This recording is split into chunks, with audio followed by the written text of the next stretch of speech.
Hi, this is Michael Waits, and welcome back to India Game Changer.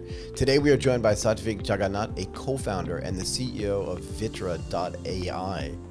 Satvik, it's great to have you on the show. How are you doing? Thanks. Thank you so much, Michael. I mean, it's incredible to be on your show, right? It's been a while since we first spoke. Yeah. Right? Happy to finally be on the show and take. Thank you so much, and it's almost time to wish you a Happy New Year, but we'll get to that in a bit. Anyway, before we get to the main part of our conversation, give our listeners a little bit of your background for some context. I'm a technologist primarily, right? A software engineer turned entrepreneur.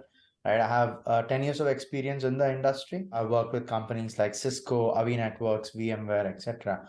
And obviously started out with this problem of, figured out the problem that there is the language barrier in content through which people communicate. And, went out to build Vitra.ai for that.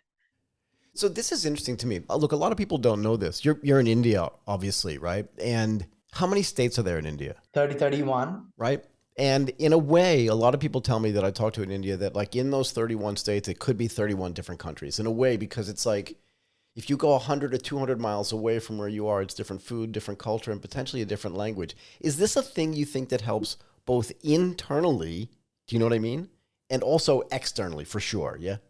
Absolutely. I mean, see, in India, there are 28 primary states, your union territories included, its own languages, right? Right. Yeah. So basically, the culture is different across every single state, and it's even different within a given state. Right. Right. I live in the state Karnataka, right? North, south, east, west, all of them have different cultures. That's so cool. Right. Even though the language that you speak is the same, right? That's how different and vibrant it is, if you want to call it that way. No, I love it. But do you think it gives you a different window onto the world? In other words, if in your own community, right, in just your own state, there are different cultures and different languages and different food traditions, that when you look abroad and see all the differences, it doesn't look so scary to you. It just looks like, yeah, I know how to deal with that. It gives you a little bit of an edge, no?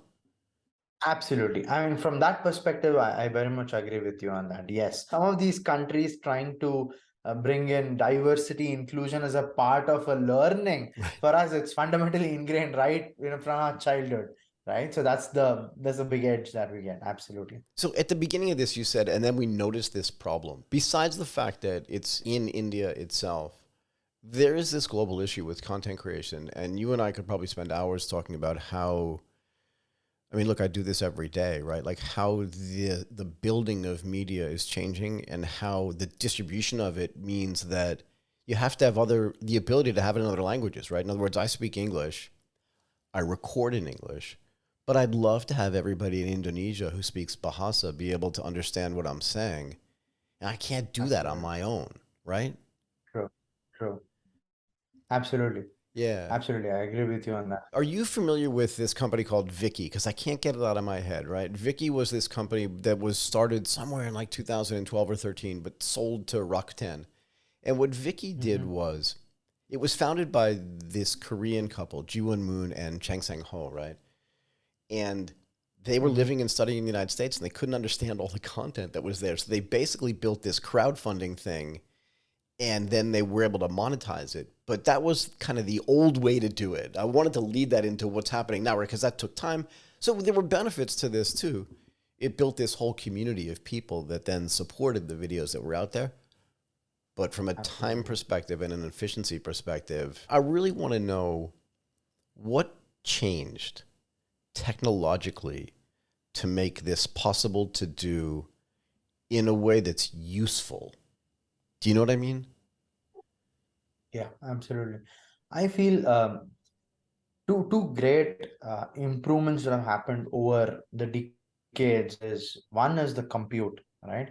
The overall cloud infrastructure and the ability to compute high end programs, if you want to call them as, right, is possible today. And if you look at obviously a lot of these AI algorithms, which were mostly mathematical formulas, like 4 or 5 decades back, are now actually bringing, I mean, it's like we're able to bring those to life, right? Because of the compute. I would say that's the biggest game changer, because back in the days it's a 32 KB, right? 32 KB or a 32 MB RAM, right? Today you have right 256 GB of RAM even on some of the AWS systems, right? So that's the big difference, is what I feel. And there has been obviously a lot of revolution in how open source and technology itself has grown over the last, especially the last 2 decades. A lot of improvements in various fundamentals of technology, right? I think these are the two biggest reasons why we are able to do this today and not like 10 years back. So, do you want to talk at all about Chat GPT-3 and what's happening at OpenAI? Because I don't think it's possible to do this without that technology. Do I have that right? True. Absolutely. The technology, and even if you look at it from another perspective, digital data, having digital data today is very important. So to train AI, you need a lot of data, right? Yeah. So today, the web has so much of data. Imagine in 1990, you only had so much data that was digital, Yeah. right? Nothing actually, right? So that's the big difference. You have data today, you have compute today, right? Like incredible servers and everything, and obviously algorithms have improved too, right? Efficiency. So all of this put together, you're able to build phenomenal systems. I want to get back to the OpenAI stuff in a second, but I want to back up a little bit. I think about this a lot. You mentioned all three of these things: compute, cloud, but then also the throughput, right? Because I can send stuff to the cloud, but if it takes me a day and a half to get it back, I'm exaggerating, then it's kind of meaningless, right? But Absolutely. compute in a way has Yeah, almost become infinite, and we're so close. I've got friends working on quantum actually in Switzerland, and we get so close to that. Once we get quantum, it's like a completely different story. But I want to understand how this works really simplistically, right? So I go out to Chat GPT-3, I put a little title into it, I even give it some information, and I can watch it write in real time. absolutely. It's in a way, Yeah, it's mind blowing. It's still not good enough to absolutely. replace humans, and we can talk about this in a second. But how about the translation? How does this work? Let's do the easiest, and I put it in quotes, part of the translation.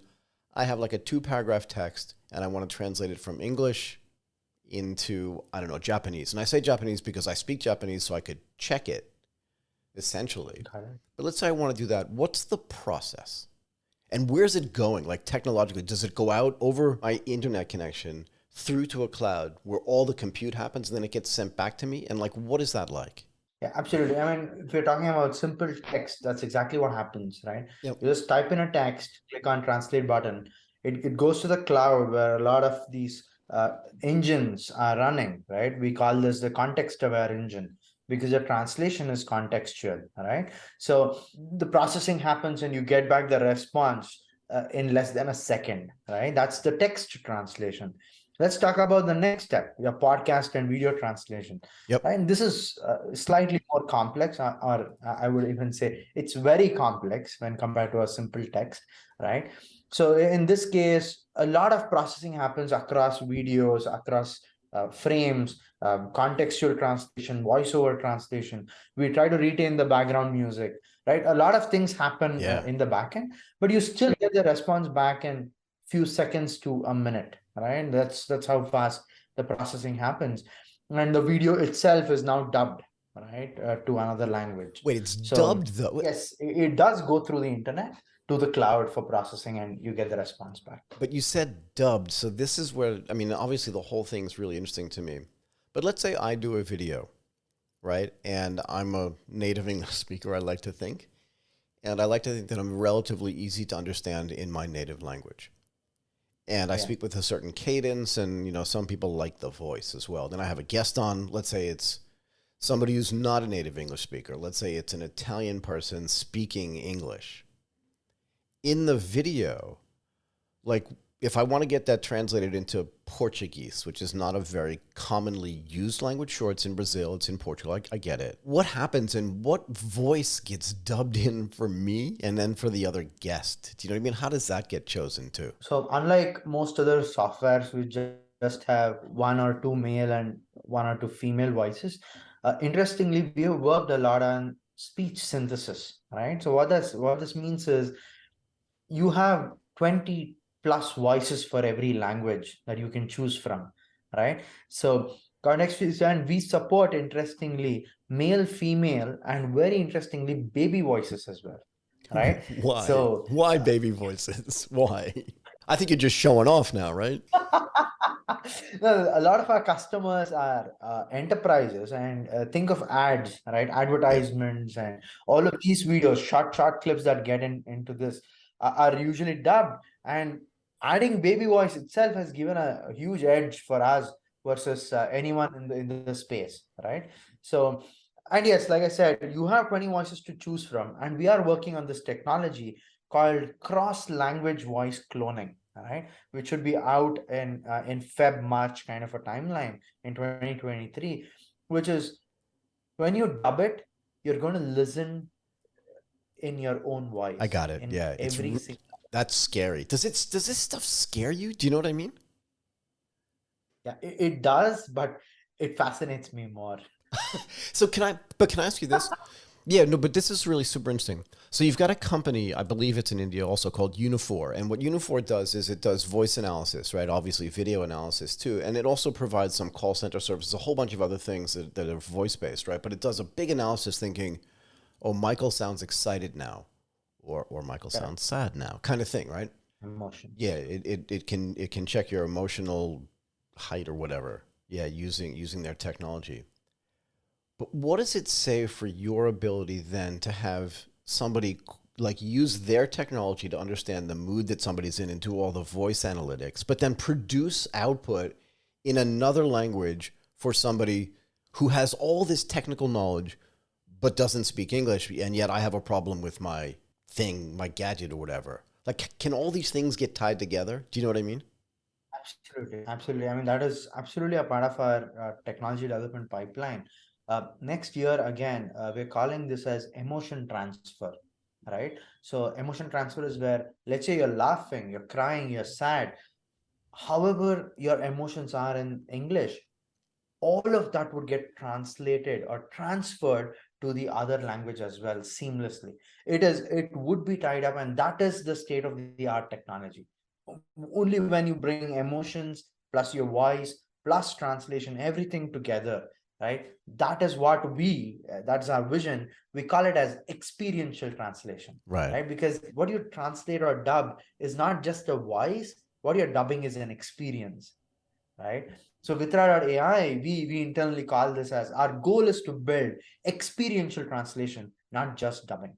Yeah, I mean, the biggest problem with, I mean, there's so many problems with dubbing in the past. It's been very difficult to do and very expensive. But one of the hardest things to elicit is that emotion that's involved in the way somebody's speaking. It would be insane to Absolutely. hear your voice, right, like speaking Swedish in the proper cadence, but using your vocal cords to do Correct. that. Absolutely. Can you tell me how that works Absolutely. just technically? Like, how does that work? How do you test it? What kind of code do you write to do that? Like, what's the code trying to figure out? I'm so curious about the tech behind this. Absolutely. So this technology happens at the level of waveforms level, right? Like core audio Go ahead. synthesis, audio processing, right? That's where it happens, right? The first step is we try to figure out how the voice is structured. So when you're talking, it's not just audio that you hear, right? There's so many factors like frequency, amplitude, the variations of those, right? And there is pitch, and there is a lot of these factors internally, right? Right. What we try to do is try to analyze all of this across the time scale, right? How it varies with time. So when I sound excited, it's not just about the voice being excited, it's actually the process of getting excited Sure. that makes you see that. So we understand all of that on a time series kind of a scale, right? And analysis happens, and we try to replicate all of this again, in the dubbed voice. And how do we clone the voices? Basically extracting attributes from your existing voice to the new language, right? So a lot of internal complexity goes into it, but this is at a high level how it works. How do you understand? First of all, what kind of software are you using? What language are you using to do the sound analysis and the emotion analysis? What are you writing in? So we're writing in C++ and Python, C++. right? Okay. It's at a very core level, so you need a lot of C++ kind of code, right? Plus Python bindings to kind of make it more usable with other processes. Right. I mean, that's the whole thing for people that know this, right? So if C++, you're getting closer and closer to machine language, right? So the closer you can get to the machine, the easier it is for you to be able to analyze the sound that's coming out of it. I guess there's so much to talk about here, particularly from a software development standpoint, but from an analysis standpoint, you take that code, like how do you, in software, are you going back and analyzing a whole bunch of speech patterns historically, right? So going out and literally you can just take everything that's ever been on YouTube and run it through an analysis processor, right? And then say, here's the way people speak in this language at this time. You can hear it in my voice. Like I'm getting a little bit energetic, but nobody lives in this energetic state. You have to get there. And part of the process is scaling up the sound, the speed, and the volume, right? How do you know when all this stuff is happening when you're analyzing this? So, I mean, like I said, these go in two dimensions. One is statistical analysis. Yep. The other one is actual analysis on the fronts of your graphs and stuff, right? All of these basically are spectrograms that gets mapped on a graph where we try to analyze it literally like how you would do in a high school, right? Mathematics, right? You just try to figure things out on a graph. And most of this is even done manually in the initial process. For sure. When You we have are to do trying it to manually to figure it figure out. out how it works, right? Yeah. Go ahead. So that's a lot of time goes into that. And then once we start figuring out the patterns, right, we try to automate it step by step and then figure out patterns and try to build the whole system out. I mean, it's a time consuming process. Sure. We've spent 3.5 years so far to be where we are today, and we still feel it's day one. Well, so that's what I was going to ask you. You spent 3 years to get to here. Where is here? Like, where are we? Just so I know. I mean, like I said, I still feel it's day one. Yeah, but you've made yes, progress, right? So day one would it be is. just It like, is here's a a sound wave. I have no idea. Where are we today? I mean, we have made a very significant progress. I would even say we are easily one of the top guys in the world when it comes to how the technology has progressed and where we are at the moment, Okay. at least, right? So, and what it is, what stands in the future is even more exciting. So, where we are today is, I feel, where dubbing is seamless and can be done with one click. Really? That was our thesis. It can be done with just one click. Video dubbing, podcast dubbing can be done with one click, and we have achieved that today. What are we looking at in the future is that experiential dubbing, all right, where it goes at meta level, right? So and we're even talking about, I mean, I'm not sure if I've mentioned, I'm just talking about content of videos, podcast, images, text so far. Yep. Our goal for 2023 and 2024 is to translate a metaverse with one click, whether it's VR or AR ecosystem, the whole ecosystem would be translated with one click. So even though you're in the same metaverse, you have people globally visiting that metaverse, each one of you would see the metaverse in your own language. But what does that mean, the That's the metaverse? next. What does that mean? So the metaverse is I mean, I know what the a metaverse is, but from your universe. perspective, what do you, when you say we can translate the metaverse, what does that mean? So for me, metaverse is an alternate universe that anyone can visit sitting on your couch, Yeah, right? yeah. So that's what I call it as. That's my definition of metaverse, right? And why would we want to translate just like any other internet system, like a website or a mobile app? Right. Metaverse is a global thing. It's not a local thing, right? It's a global thing for which you absolutely need localization, because eventually billions of people will be on metaverse from across the world, and you can't just have it in English. Simple as that, Or just in right? If you Mandarin or want just in more Hindi or adaptability, just in, yeah, it's not going to work anymore, right? Because the key thing for the it's not going to metaverse, work that way at all. the key thing for the metaverse is like, look, I'm lucky because I was born in California and, you know, the British ran around the world before I was born and forced everyone to speak English. So I got lucky, right? Because I don't have to do anything differently. A lot of people do, right? In a way, you're fortunate in some ways, right? Because you're multilingual by birth, because you have to be. Like, you just have to be. Otherwise, you couldn't even do regular things. Absolutely. I want to see this. I really want to see this work. Can you talk a little bit more about spectral sound? Okay. And how it gets analyzed? Absolutely. So basically, talking about spectrography itself, Yep. right? Spectrogram, it is a visual representation of frequency signal, actually, right? And when you're trying to apply it on an audio signal, Yep. right, you kind of get what we call it as voice grams, or even in the health sector, you might have heard it as sonographs, right? So people do all of this Got it. stuff. So this helps in not just our technology. I mean, today spectrograms are used in music. It's used Yeah. in seismology, if you know, right? You're Yep. trying to understand brain earthquakes and various other things, right? It's used in various fields to understand how sound works or how audio signal works, right? And we are using the similar technology Yeah. to understand how spoken words uh, phonetically are being spoken. And we analyze that to create a graph and maps and stuff and try to comprehend that and represent that three-dimensional data on a 2D axis and trying to convert that again on the time series scale to kind of replicate the dubbing, etc. Right? Yeah. Whatever happens on the Yeah. other end. So this is the actual process that actually happens in the spectrogram and the whole of the internals that goes through. It's a really good description. The deeper you get personally into the understanding of how sound works, how it gets developed, how it turns into words. You know, I always say, like, if you're really great at what you do, it's hard to separate it from yourself. We talked about this during our prep call, right? And I remember, just to give you a perspective on this, I remember when I was in Tokyo working in the stock market, I'd go for a run and I'd look at every building and it had the name of like a company that was listed and I could know the stock code for it. Like I just couldn't get the thing out of my head because I enjoyed it so much. You spend so much time analyzing sound and building software to analyze sound and then building output to do this.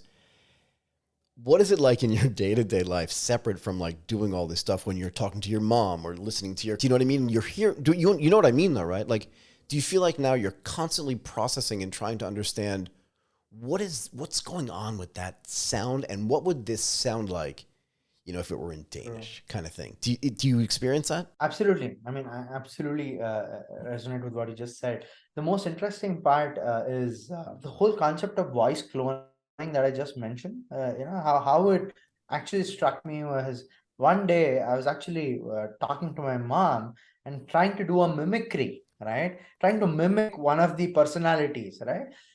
And then that is when it struck, oh my God. So if I am able to mimic someone with their actions and their voice, why shouldn't I try this using computers? Right. Right? That's how the idea itself came, right? I mean, when you're so involved at work, right, your brain thinks about this irrespective of the context where you are, whether you're going in a metro train or talking to Yeah. your Yeah. mom, right? You try to pick up new ideas by general life from general life Sure. context, Sure. Sure. right? Sure. So that was the yeah, absolutely. So that was the context when I felt, oh my God, if I mean ultimately I'm a audio generating engine too, Right. right? If I can do this, how can I try and get a system to do this? Yeah. Right? That was my thought process.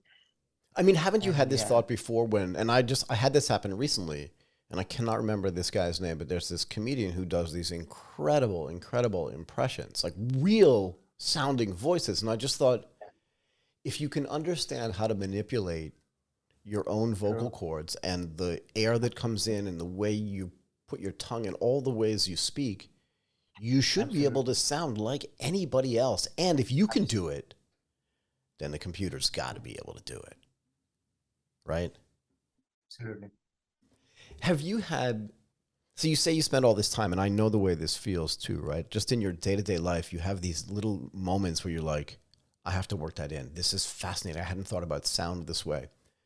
And I'm going to say this metaphorically, but when you go back to the office and talk to the team and you say, we need to fix this thing or develop that thing, it's hard, right? Right. Again, on day one, when you write your first line of code, it's more just like setting stuff up. But once you finally get it or you get close, do you have these moments in the office or in the virtual office where you guys kind of all look at each other and just go, I think we got that. Do you know what I mean? Where it's Yeah, so powerful. You're just absolutely. like, done kind of thing. Absolutely. What is that like? Absolutely. It feels incredible. Especially the reasoning is most products, right, or most softwares Yeah. may not be AI, right, may not be AI driven. So Yep. what happens is software development life cycle is shorter and faster. People release, I mean, there are products like ClickUp where their release cycle is a week, right? Every week they release new products, Yep. right? But in our case, it's never the case. You have Can't to be. wait for months, years, Yeah. right? Just to see things to work. And when that happens, we go out on a team outing. Yeah, exactly. Because we're that excited that, oh my God, so much of effort that's gone in has finally become fruitful or it's Right. valuable, Right. right? It's almost when we are until like 90% done, we don't even know if what we're doing is the right thing, That's the point. right? Yeah. That's how blindly we work in most cases, right? We're just blind. We're just trying out stuff, right? Whether it works or it doesn't, right? Only when we hit that 90% mark, we then have clarity. Oh, this is how it works. Okay, there is a chance that this will work, right? So that's how it is, right? So, and when we hit the 90% mark, we're already excited. And when we hit that 100% mark, we're like, wow, we did Right. it. Lots of high fiving going on. Yeah. As you can tell, I just find this so interesting. I mean, I deal with sound every single day and also video too, but it's just so interesting to see the way that software and open AI and just all the artificial intelligence stuff is driving the way this stuff works. The machine learning too is huge.